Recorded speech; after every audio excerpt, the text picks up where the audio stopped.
Finance, he worked for Coinbase, he co-founded Bitfract, and now he spends most of his time working for Shapeshift. So, the bankers want to be him, the politicians hate him. Please give it up, Alex Elliott. Thank you. Good to see everyone. Thank you for coming out. Thank you, Liberty on the Rocks, for having me and inviting me out here. I'm super excited. DeFi has been just exploding. So, yeah, I haven't seen this many physical faces in too long. It's actually pretty intimidating. Hi, everyone. Yeah, let's get started. Let's just jump into it. How is decentralized finance actually rendering traditional finance obsolete? Real quick disclaimer, these are all my own views. None of this is investment advice. I'm a DeFi degen, just learn from my losses and my mistakes. Okay, what is decentralized finance? How many of you guys have actually used just Bitcoin? Okay, like a handful of you. All right, so a handful of you have already used decentralized finance. Like Bitcoin is decentralized finance right off the bat. It's just utilizing it's the decentralized Bitcoin network and to send it as a digital currency. Ethereum is similar in that it uses a similar network, but enables anyone to host and execute code across that network. So the focus of this talk is really going to be based around DeFi and its explosion across Ethereum. That's not to say that decentralized finance isn't being developed on other networks. It's exploding all across the board, but each of these platforms could have a talk on its own. So for the sake of time and just brevity, keeping everything concise, tonight we're going to stick with Ethereum, DeFi. Maybe in the future week we'll jump into the other platforms out there. So Ethereum's DeFi landscape right now too, just in general, it's not a small claim. It's grown from a little under $1 billion just over a year ago to $75 billion deposited into Ethereum DeFi today. So there's been an insane amount of value. I mean, the value of ETH has increased over that time too, but we're talking, 10 to 70x times increase in value deposited into this ecosystem just in the past year.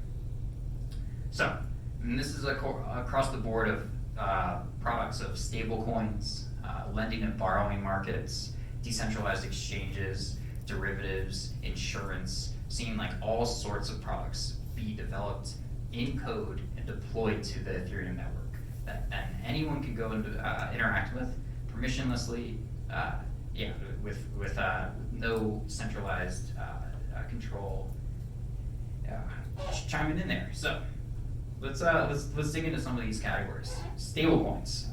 Everyone's familiar with the US dollar. US dollar, remember, it used to be backed by gold. Those were the days when it was collateralized. Today it's backed by nothing. It's being printed to infinity. So traditionally, the U.S. dollar assets, the dollar, its days are numbered. So when it comes to the decentralized space, how can we? This is kind of I consider this the bridge. How can we bring dollars into DeFi and pull it out of the traditional markets? And several companies have approached that tethered circle with a centralized mindset. Hey, we'll hold $1 in the bank for every one token that we issue. So our tokens are essentially pegged to $1. One tether, one USDC equals $1. You're trusting that they hold those dollars in the bank. You're trusting that those banks don't seize the money. But at the same time, you're given a digital dollar that you can then hold in your crypto wallet and move anywhere else in the world. So there is some value there. But we're dealing with Ethereum here. We can code, we can write smart contracts, we can get better than that. MakerDAO introduced the concept of a collateralized and decentralized stablecoin called DAI.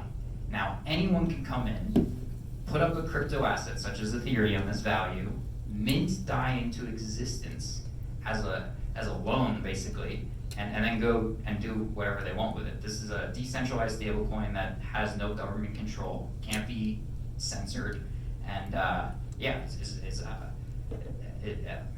so MakerDAO really revolutionized that from that front on that permissionless aspect. It's kind of two products in one. We're dealing with, we've created a stable coin, but we're also dealing with decentralized debt now. If I have Ethereum that's gone up in a significant amount of value, I don't necessarily want to sell that ETH and take a taxable event on that sale.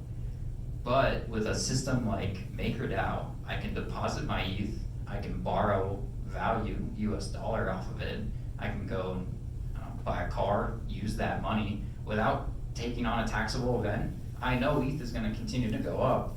So this is basically enabled decentralized borrowing, permissionless borrowing. And then you pay back this debt on your own terms. There's no monthly fees, monthly payment that's coming in. Granted, you are accumulating interest, you are paying interest on this debt, but it is in a decentralized form. It's through the decentralized, the code that's hosted on the Ethereum network. So let's see. Basically, I'm missing some slides. Sorry, guys, I got behind a little bit. So when it comes to this debt, how do you actually borrow money trustlessly in these environments? There's no credit. So you actually need to, and this is a bit primitive in this stage that we're in the decentralized markets, but in order to borrow money, you first need to put up value. I need to deposit, let's say, $1,000 of ETH into this smart contract to be able to borrow off of that value. That establishes my credit. Now, so that's basically how the credit works in the DeFi space, is through over collateralization. And like I said, that is a bit of a primitive method, but at the same time, it gives you that security. You know that any of these lending platforms that you're dealing with in DeFi, such as Compound Finance or Aave, they are over collateralized. All of the debt is in an amount way less than the collateral that's backing up, that's deposited. So, for the majority of us in the room, I don't think we don't so much care about borrowing off of our assets. Maybe you've got a lot of crypto and you wanted to borrow some stablecoin off of it and not sell it. That could be, and take on that taxable event. That's a great example. But otherwise, I think the better use case in general DeFi crypto is the lending case. So in traditional finance, savings accounts are dead. With all this money printing going on, no one's expecting to earn interest in a savings account anytime soon. Banks, they literally cannot afford to pay interest on that. So if anything, yeah, it's those days are numbered on we're going to be paying banks soon enough.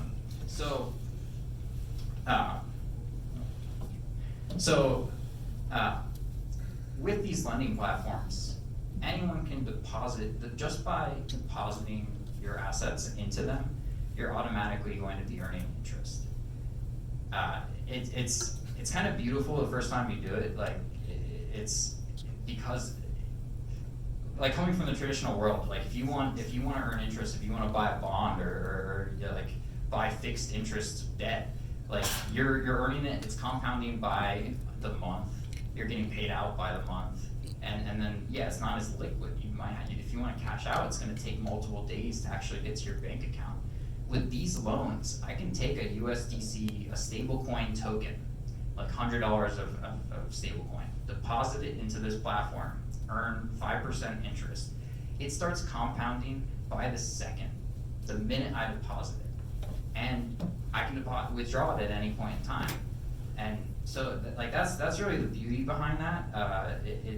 It's really traditionally that just doesn't exist. Taking this a step further, you have platforms like DYDX, which I consider them a decentralized brokerage. Basically, you're building on, so when you have your money with Robinhood and E-Trade, you have your Tesla stock or whatever, on the back end, they are holding, not only just holding your assets, they're lending them out to other people. They're enabling other people to go short, to leverage themselves, to do all sorts of financial engineering at their profit, and you don't see any of that. They utilize your assets to enable this sort of market the market products, and so it's kind of seeing DYDX. So DYDX has created a decentralized version of this, where anyone who deposits money into the platform, just like you would with a brokerage, you're enabling people to go long, you're enabling people to go short on top of those lending pools. You're earning interest off of those people's positions. And then you can even participate in those markets and go long and short those assets yourself. All at the same time, completely permissionless. There's no KYC, there's no other centralized authority. You can close your positions at any time, pull your money out at any time.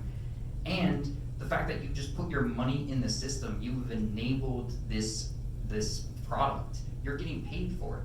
You're not like Robinhood, who's taking your money and earning interest on it. So I think that's really a cool aspect of like what DYDX is doing, and just you start to see how projects are putting the pieces together, like Lego, DeFi Legos. I've heard that term before. You can start combining these different smart contracts to create financial products that literally just can't exist in the normal traditional world, and they just work better. And normal people can't get access to them. That's what's cool. Like, you know, anyone could go and land on this, and there's no limit to it. So someone in a foreign country could go deposit USDC, earn 10% on that, and withdraw at any point in time. Like, that's beautiful to me, and hopefully you guys as well. So anyway, another realm of DeFi, another category is decentralized exchange. And when you think about a traditional exchange, not only is it going to require like the KYC, know your customer, they need to know all your info. You need to then send them your assets. They're going to hold your money on the exchange and manage it for you. You need to use their platform, their order books, their code, and trust their matching engines to actually execute your trades correctly. And they can lock you out at any point in time. Coinbase, I don't know how many people here have been locked out of Coinbase? So it's like the traditional exchanges, just that fact alone is ridiculous. So with that, and then another aspect with centralized exchanges too is the liquidity on them is managed by centralized market makers. These are profit-seeking corporations that partner with exchanges, and they provide liquidity to the exchange. And it's just, at the end of the day, it's like all these are just middlemen. All these are people who are going to chip away at profit and take money out of your hands. So with decentralized exchanges, it opened, not just KYC, open exchange, but new ways of accessing and providing liquidity beyond just a traditional order book. And that's what really Uniswap created and introduced with the constant product market making formula. I won't go into the math for everyone's sake tonight, unless Q&A we can dig into it. But essentially what this does is it guarantees liquidity. On a traditional exchange, if I place an order into that order book, this is a traditional order book on the right, you've got your bids and asks, just offers of buys and sells from buyers and sellers, and what they want to buy and sell at. If I place an order in that book, it may never get filled. When it comes to Uniswap, when I place a trade on Uniswap or these decentralized exchanges, in the context of one transaction, I have my asset go out and I have my output asset come back in. It's all or nothing.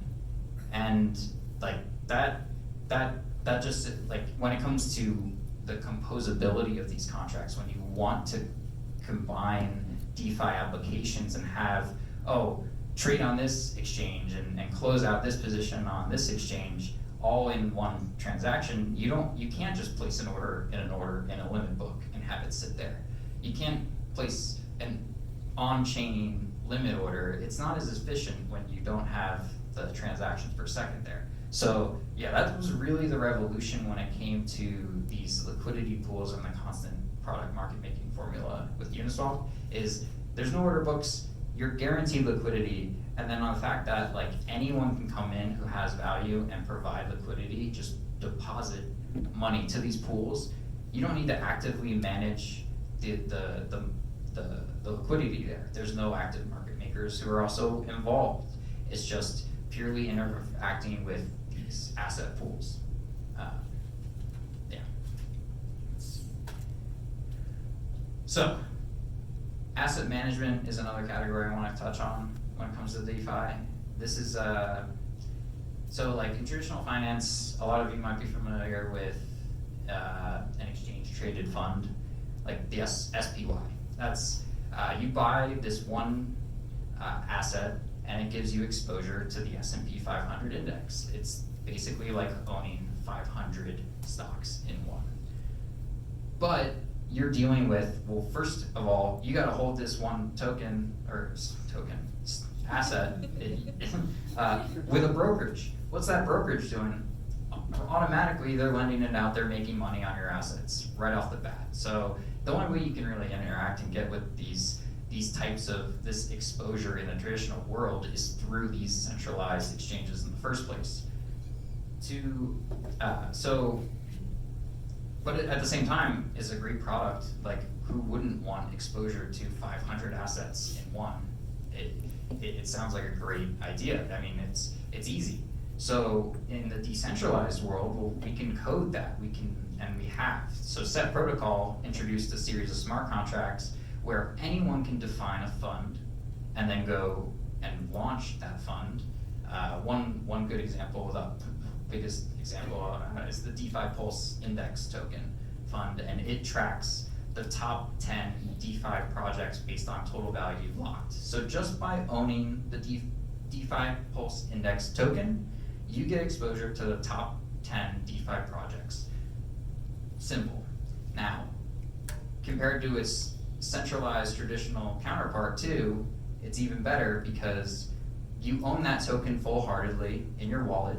You can go to the smart contract itself, deposit that token, and redeem it for the underlying assets directly. You're not dealing with a brokerage who's already lending out your money. You're not dealing with the fund who's managing that money at the end of the day. So that's the beauty of this Set Protocol. Not only that, is anyone can go and launch one of these funds. I launched one of these funds. It cost a shit ton in transaction fees, but it was a really awesome experiment to be able to be like, hey, I want to launch my own exchange traded fund basically in a decentralized form. Let's see what happens. And so that's I'm really excited to see these products evolve, to see what starts being offered, because really, like, anyone can launch one of these, and it is truly decentralized. You own a token that represents ownership over those underlying assets. Like, what's the catch? You pay the token creator, the strategy creator, can implement a fee that gets charged. But I expect down the road, there's some no-brainer funds out there, like top 10 index or top 10 DeFi tokens. That's pretty much one that's like, that's a no-brainer. Somebody's just gonna create that and charge no fee on it anyway, just because. And so I've already seen that happen too. That's the BDPI token. I'll chat about that. Anyway, so to dig into, so decentralized asset management is on the rise. These products are not only just accessible to any of you guys, but they're creatable to any of you guys. If you have an idea, want to create a portfolio or a strategy and offer it to people, you can define it and deploy it through these platforms. Yearn Finance offers vaults, which are a little bit more complicated than I'd say like the Set Protocol. Set Protocol, you own a token that represents ownership over some assets, where Yearn is you're depositing into a smart contract that's going to deploy that money into a more sophisticated strategy. Those strategies can be swapped out. So strategies become stale, they become unprofitable. Anyone can propose a new strategy and be like, hey, I got a better one. Let's plop it in there. they plop it in there, and the vault earns that rate of return, keeps on churning, and yeah, basically this is all done through just decentralized systems, like a series of either governance tokens voting on these to implement, oh, this is a better strategy, let's bring it in. So it's it has, when you compare it to traditional finance, it's so much more accessible. Anyone can actually tap into it and experiment with it. And with that, actually, I'll move to the next front, which is just a general DeFi toolkit for everyone. What do you actually need to interact with DeFi? So at this point, if you've got your money with a centralized exchange, if you got your money on Coinbase, if you got crypto on there, great, you've accumulated some crypto, but you can't really do much with DeFi from there. To really interact with these ecosystems, especially with DeFi on Ethereum, you need to get a hardware wallet, you need to get a software wallet. MetaMask and Ledger are the two that I recommend.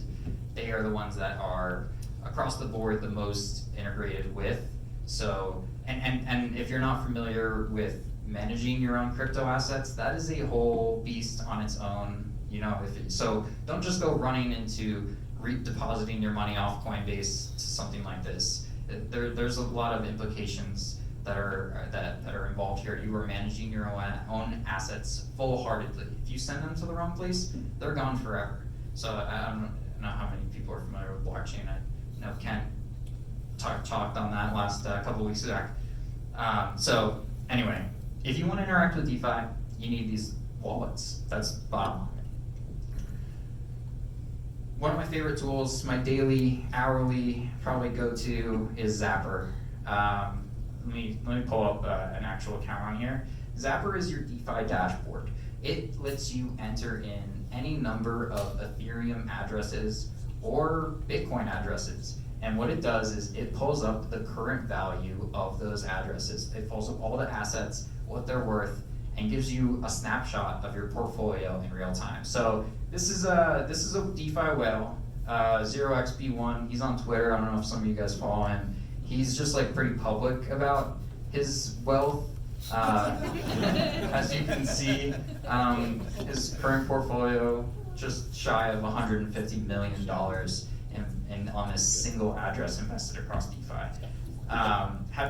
So he can come here every day and he can click over here and see this grid view and be like, okay, look, my ETH, that's looking good at 2 million. I got my other shit tokens on here. I've got a little bit of BNB on the Binance Smart Chain, 10K over there. I've got some deposits. I've got Link and a Maker Vault. Maker I mentioned earlier, so this guy's probably messing with minting stablecoin DAI off of some of these assets. He's got money all over the place. This is a great example. I'll send this presentation out if you guys. It's not me. So I love Zapper just in general. Like I'll come here and put in all of my addresses. You can bundle addresses when you add more. And that's really nice to see a aggregate of all of your portfolio on here. Not only that too, like let's say you have claimable assets, like if there's all sorts of airdrops out there you hear across DeFi we can get into another day. But like I've literally pulled up this and been like, oh shit, I have claimable assets on here. So great dashboard. Not only that, they've made it a simplified interface for investing in some of these DeFi platforms. Sometimes when it comes to like providing liquidity onto like investing in various DeFi platforms, it can be a little complicated. You have to jump through various hoops. They've created smart contracts that make it super simple. I have ETH, I want to invest in Uniswap liquidity pools. Boom, like that's what they're enabling through this pooling function. They also integrate with exchanges. So Zapper's great for that. The next one I kind of want to highlight is LoanScan. So I mentioned earlier, stablecoins, USDC, DAI, earning interest on these in the lending markets. In the traditional finance, savings accounts are dead, right? We're not going to earn interest on those anytime soon. So when What are you talking about? I got a penny yesterday. More like last year. A penny? Who are you with?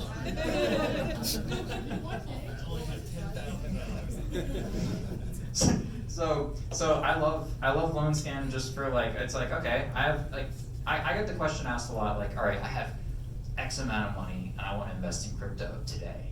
And it's like, well, first of all, you should not invest X amount. Like, you don't want to put a lump sum in at any price, in any asset really that can be volatile. So, you know, what I recommend a lot of people do is like take all your dollars, move them over into crypto dollars, start earning interest on it, actually put that money to work while you dollar cost average into the crypto assets that you want. Now, what platforms do you put that in to earn interest? That's where LoanScan comes into play. It's a really good snapshot of the current market rates for stablecoins. So it's like, all right, what can I earn on my dollar? Let's see. Compound is offering 4%, DYDX or Aave is offering 7%. So, I think like I'm gonna go with Aave. That's probably the app that I want to deposit those funds with. Obviously, do your research, look into these platforms. There's potentially, you know, obviously reasons why rates might be higher or lower on particular platforms, and it may not be for a sketchy reason. I can get deeper into that exactly, but I won't right now. But if anyone's wondering, anyway, a couple other examples of some of these DeFi tools. DeFi Pulse is a website that I like to frequent. It shows you a ranking of the DeFi platforms based on the total US dollars locked in them. So I mentioned earlier, you know, we've seen DeFi grow over the past year from just under $1 billion to 76 billion in value deposited into DeFi across these platforms. This actually shows you like that breakdown. So Maker's the number one with $12 billion deposited into it.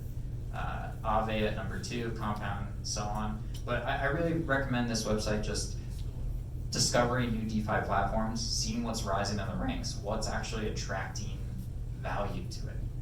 Another great one that's kind of along the same lines of DeFi Pulse is crypto fees. This website ranks crypto networks along with Ethereum platforms based on the when it comes to crypto networks, the mining fees that the miners accumulate versus DeFi platforms, the liquidity providers and participants and how much they've made in revenue. So in the past day, we can see that Ethereum miners made close to $20 million in revenue just mining ETH.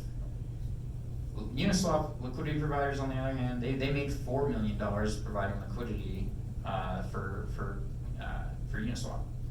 Aave lenders earned 1.7, and so on.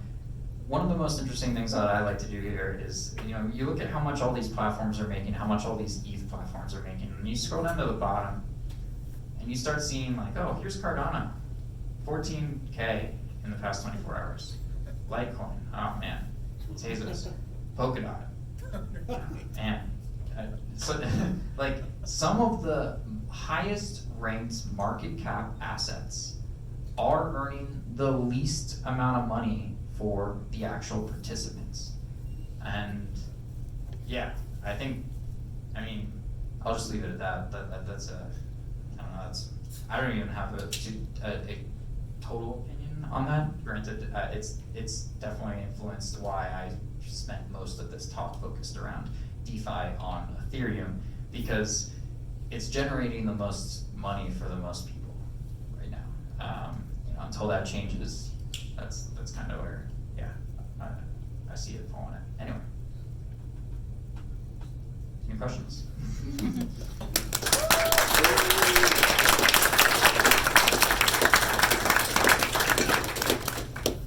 Was that just staking rewards, or is that people like actually doing like DeFi on their test nets? Sorry, Like Cardano and Polkadot, because they're not like fully launched. Okay, yeah, so I do think that crypto fees, I will give a disclaimer, that website, I think they're number one, they're missing some Ethereum platforms that I think should be pretty highly ranked up there. Curve, for example, brings in a lot of money. But I do think that they don't implement like or consider comprehensive calculations of some of the other networks. I agree with that. I'm not as familiar with Polkadot. I just know that having them missing some of the other DeFi Ethereum space calculations, I would expect the other network. I'm personally working on a better version of this, so I'll let you guys know when it's more available and coming down. Thank you for pointing out those flaws, yeah. It's, What's your favorite wallet? my favorite wallet. I personally use Ledger as my hardware wallet, my daily driver. It's what I'm always. That's my hardware wallet. That's my go-to. I mentioned MetaMask here. Now that's a browser extension that you install to Chrome or Brave. Now it's going to offer its own software wallet within it. Granted, that key, that private key, it's not as secure as that hardware wallet, right? The Ledger is much more secure. It's not hosted on your actual computer. It's hosted, the keys are stored on that device itself. So the only reason why I really use MetaMask is as a interface to use. It's kind of complicated, like it's stupidly confusing, I guess, but most DeFi platforms integrate with MetaMask. MetaMask enables you to use your hardware wallet, like a Ledger, through it. So what I do with most DeFi platforms is use my hardware wallet through MetaMask to interact with them. Yeah, I'm available I'll for questions after this too, if anyone's like just totally confused and wants to get set up on DeFi, like I'll walk them through it. Elliot? Yeah, what are the metrics you use to measure adoption on Ethereum DeFi? So the DeFi Pulse page for sure is one that I'm checking a lot. I'm looking at how those platforms are rising in the rankings, which ones are accumulating more value, who's depositing the value to these DeFi platforms, or which platforms are accumulating the most value. I like to take it another level. That's why I showed you guys this crypto fees page too. I like to consider both things. I want to look at how much are these platforms accumulating in value, but I also want to compare it to like how much are these platforms earning for these people. So there's like a value mechanism in there. Does that help? At least. Yeah. You mentioned set protocol for the ETF thing that you can create. How does the rebalancing work? Like, how do you do that? Because a normal ETF has to be valued at 4 o'clock every day. Is the Fed one, or DTCC wants it, Fed wants it. How does that work? Is there some mechanism to rebalance or add funds to stocks to it? Yes. So set protocol enables anyone to define these allocations of a fund, and then anyone can then go provide the underlying assets and mint the fund tokens.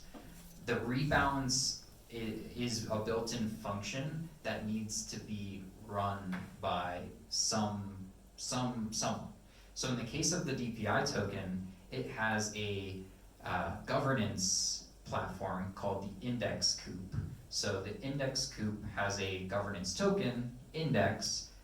They govern the DPI protocol, like any of the parameters behind the DPI, and they actually coordinate those rebalances. So on a monthly basis, the DPI or Index Coop comes in, they figure out, okay, this is what the new asset allocation should be, and they execute that actual, it's a contract call, it's literally, it's done through the smart contract itself.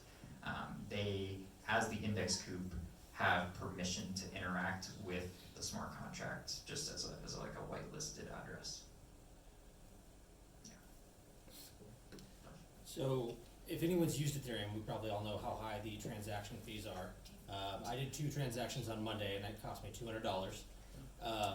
So do you think ETH 2.0 will be able to overcome that? And secondly, what other project do you think is the biggest threat to Ethereum? So yeah, with TX fees, there's a couple promising, I guess, improvements on the upcoming forefront that give a little bit more. So EIP 1559 is a proposed change on Ethereum that will, for every Ethereum transaction mined, burn a portion of that transaction, the ETH transaction fee paid, and as well as define a network set market rate for that transaction fee. This will give a little bit more like efficiency and clarity to the market, but overall, I mean, like ETH 2.0, I think you could probably talk more to actual staking and it bringing down fees. There's ongoing innovations if you've seen over the past couple of weeks, fees have gone down with the introduction of Flash, I might forget the name, Flash bots. It's hard to keep up with it every week, yeah. There's the London hard fork, right? Well, there's also this introduction of, I honestly don't know enough about it to talk on it just yet. It enables lower transaction gas fees. Like batching is my general understanding of it. But the biggest threat to Ethereum, I do think, I wasn't expecting a DeFi to explode this much. So this is very subjective what I'm about to say, but I was really excited watching all this DeFi stuff being built. MakerDAO, the ability to go put up ETH and mint your own loan into existence, pay it back at your own leisure. Oh, and when they first introduced this, interest rates were 0.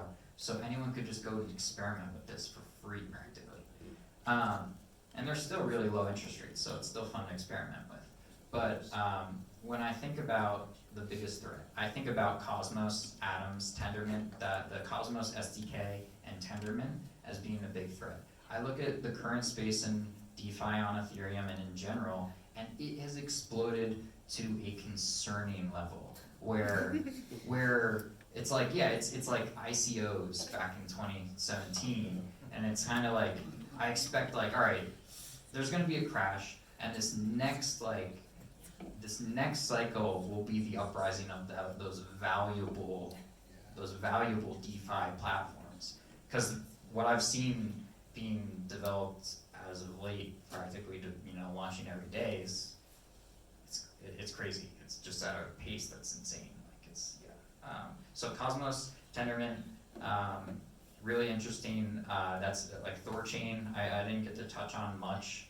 That's kind of implementing some of the stuff that we've seen like with Uniswap and the constant market product, like liquidity pools that they offer, being implemented on a cross-network level. So we're talking about, beyond just Ethereum, I can send native Bitcoin and get back out native Ethereum in a decentralized fashion. No KYC, no other middlemen just dealing with these networks. So that gets me super excited. I know, the fact that you can, Tendermint and Cosmos, those are two really cool projects.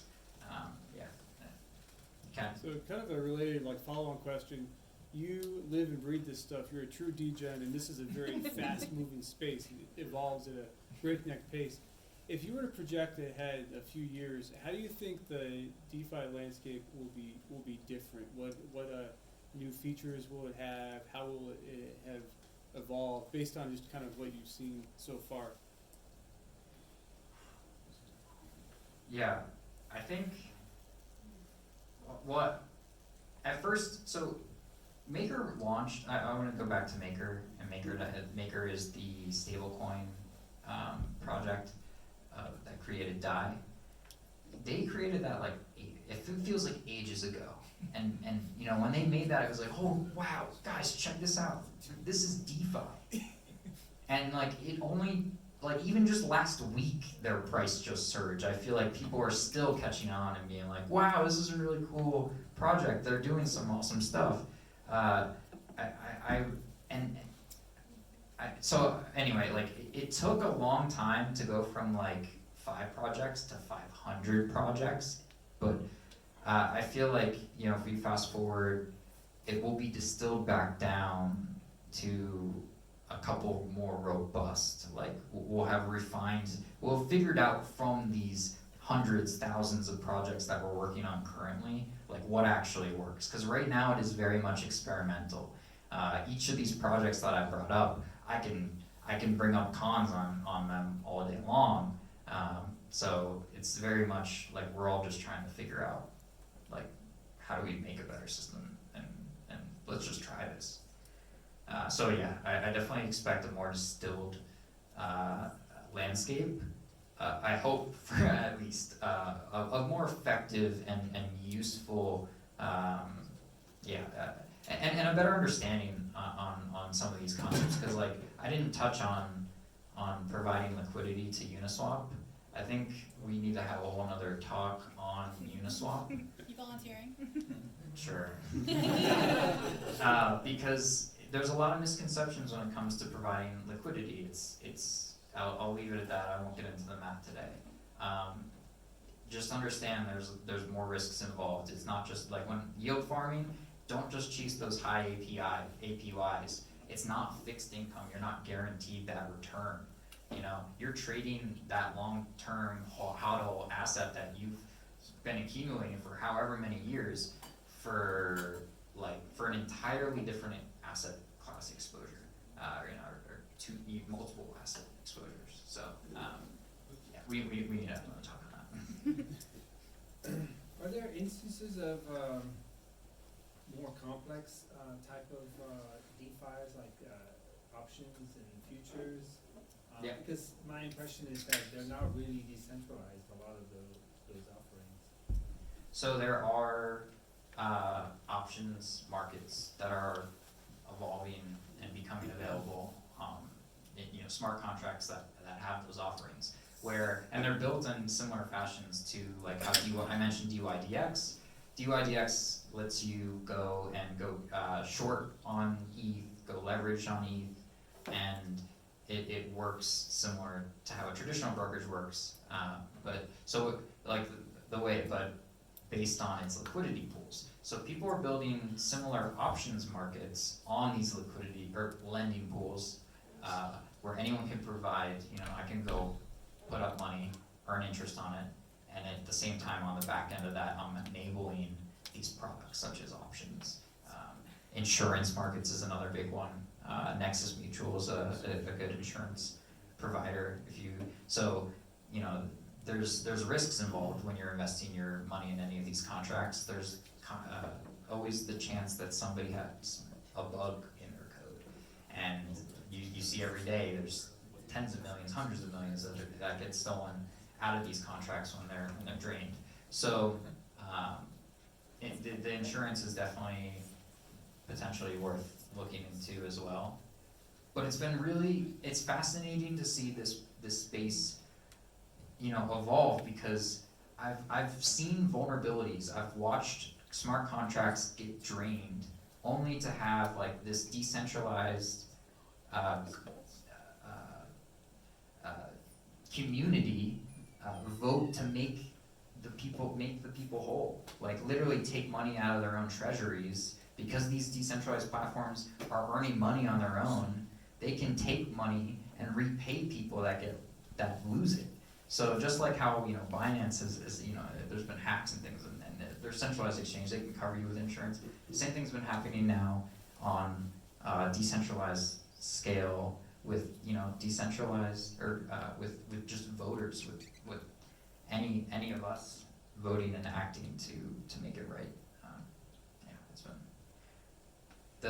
I'm waiting to see more of the derivatives like options, because there's some cool strategies I'd like to build.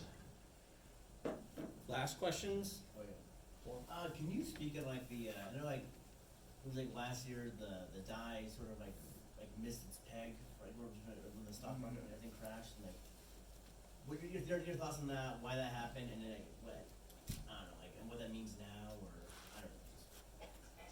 Yeah, it's really hard to maintain a peg in general. You know, traditionally, even like foreign exchange for like a foreign country, a lot of times when they create their currencies, they're like, let's just peg it to the dollar.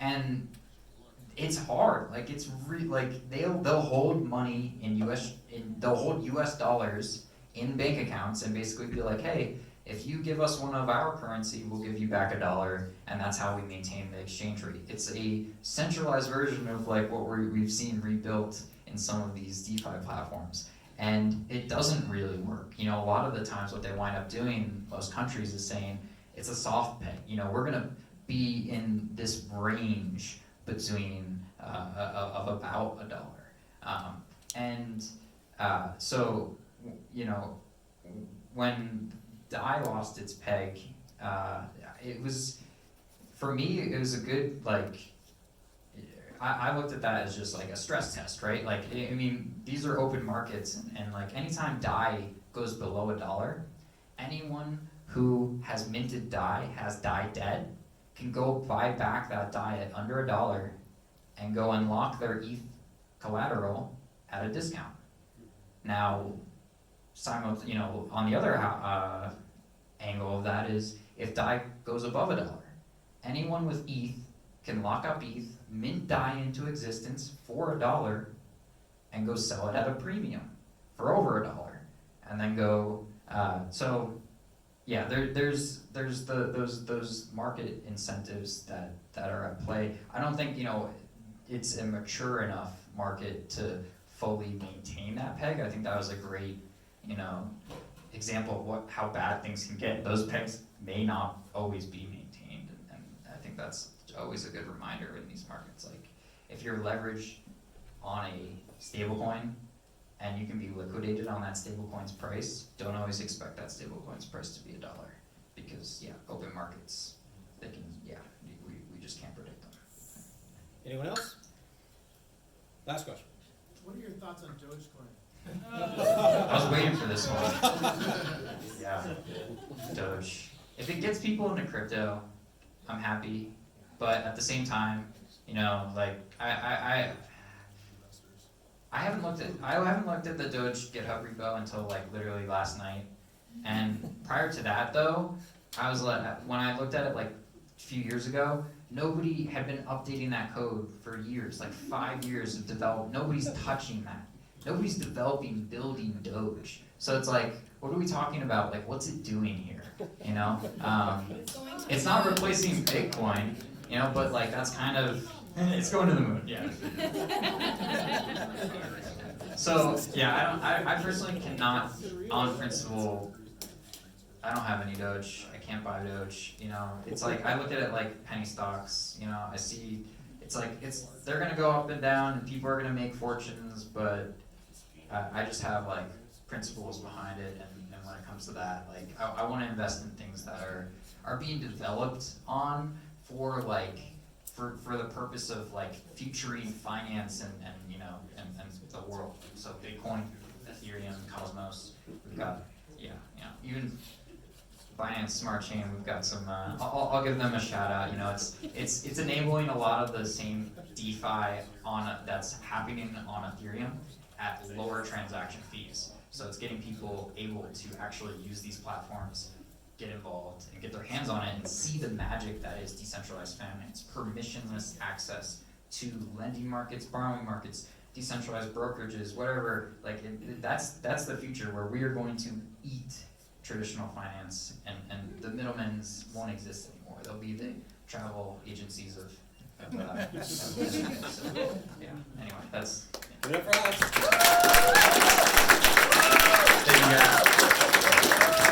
Thanks, Alex. Don't forget to put all your money in Doge. You heard it here. We endorse